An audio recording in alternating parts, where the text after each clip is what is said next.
Terra Libra et le lauréat 2021, c'est Thomas Burel, le gérant, qui vient représenter l'entreprise.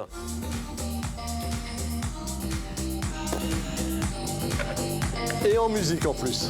Très bien. Bravo, bravo Thomas. Merci beaucoup, c'est un plaisir. Eh ben, d'abord, je trouve que Terra Libra, c'est un très joli nom. Ça n'avait jamais été déposé, ce nom-là ? Déposer, non, on s'est renseigné, on voulait mettre de la poésie, mais des convictions aussi. La terre, la liberté, c'est ces deux valeurs qui nous tiennent vraiment à cœur, qui sont aussi les fondements de Terra Libra et le lien avec différents groupes de producteurs à travers le monde. C'est une association de copains, finalement, à l'origine. On a démarré comme ça, oui. À la base, c'est des copains qui sont toujours associés aujourd'hui, qui ne sont pas forcément avec moi dans l'entreprise au quotidien. Et c'était un projet militant, engagé, d'une association qu'on a voulu professionnaliser. Et donc, au bout de quelques années, on s'est lancé dans l'aventure avec Terra Libra.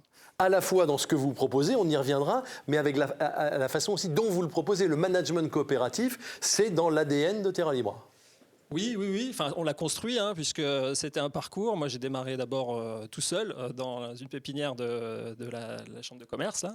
Et puis, progressivement, j'ai pu m'entourer de personnes super qui m'ont rejoint. Et forcément, il y avait l'envie de construire ensemble l'intelligence collective. Et donc, c'est effectivement dans l'ADN, ouais. Il y a une démarche politique dans ce que vous faites ?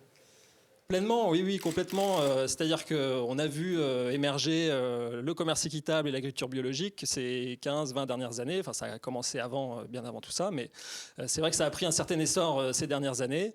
Et on voit une vraie structuration aujourd'hui, sauf que nous, on est là aussi pour défendre un peu plus que l'agriculture biologique, parler de soutien à l'agriculture paysanne, être là effectivement pour défendre des commerces de proximité, accompagner les circuits courts, aussi amener les gens justement à réfléchir à la nutrition. L'alimentation, c'est vraiment un levier majeur pour transformer notre société et on ne veut pas le limiter effectivement à la dimension biologique ou équitable. Comment est-ce que vous sélectionnez justement les produits que vous distribuez ? Eh ben, on fait des rencontres. Ouais. On fait des rencontres plus ou moins lointaines, mais on a avant tout effectivement l'envie de rencontrer des gens, des personnes qui travaillent, voir quel cœur ils mettent à leur mission. Et puis, il y a un côté bien sûr gustatif. Qu'est-ce que recherchent les gens, les valeurs, l'origine des ingrédients. Pour nous, c'est essentiel. C'est vraiment de savoir d'où viennent les produits et qu'est-ce qu'on peut dire, quelle histoire on peut raconter derrière ces produits. Alors on voit votre équipe, votre équipe. Ah, ils sont là. Oui, ils sont là. D'accord, bonjour. Ah ouais, il y en a à la maison, il y en a une à la maison. D'accord. Et puis les autres, ils sont où là ? Ils sont à Béton, au siège de l'entreprise. Ils sont restés effectivement à travailler jusqu'à pas d'heure.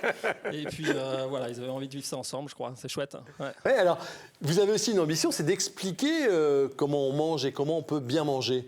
Il y a une démarche. Il n'y a pas que de la distribution. Ouais. Il y a aussi, pas du lobbying, mais presque quand même.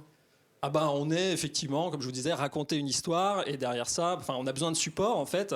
On n'est pas juste sur le produit, le marketing, l'emballage. D'ailleurs, on essaye justement de sortir un peu de l'emballage et du marketing, mais de raconter ce qu'il y a derrière. Et pour ça, on utilise des outils. On a une boussole, par exemple, qui détermine par rapport à l'origine des matières, la dimension équitable, la proximité aussi. On est beaucoup sur des approvisionnements au plus local possible. Dans quelle mesure est-ce qu'on est sur une transformation sociale, justement, en travaillant avec ses partenaires. Tout ça, on essaye de le mettre en musique, là, de le montrer. Et c'est ça notre mission aussi. Ouais. Il y a des valeurs, il y a des convictions fortes qui recoupent pour une part celle aussi que vous portez avec le conseil départemental. Je suis convaincu que c'est un modèle d'avenir et que très certainement nous devons avoir la capacité à faire encore beaucoup plus de choses ensemble. Parce que nous, par exemple, chaque année, il faut qu'on produise des millions de repas pour nos collégiens. Des millions de repas qui sont aussi dans les structures d'hébergement pour personnes âgées. Donc avoir en face de nous des partenaires capables d'apporter des offres de qualité, des produits biologiques, des circuits courts, puis un modèle économique éthique et solidaire, je crois qu'on ne peut que converger et qu'on a besoin aussi d'avoir des opérateurs à la production pour nous aider à cheminer dans cette direction. Oui, nous on est là pour ça. Je suis d'ailleurs très content que ce soit vous qui soyez là pour nous remettre le prix parce qu'on a plein de projets encore à amener. On est aujourd'hui beaucoup au centre des réflexions sur les systèmes alimentaires territoriaux qui animent beaucoup les collectivités. Nous, on joue ce rôle de grossiste, mais on a envie d'être en lien aussi avec des fermes urbaines, avec des transformateurs, avec les consommateurs aussi.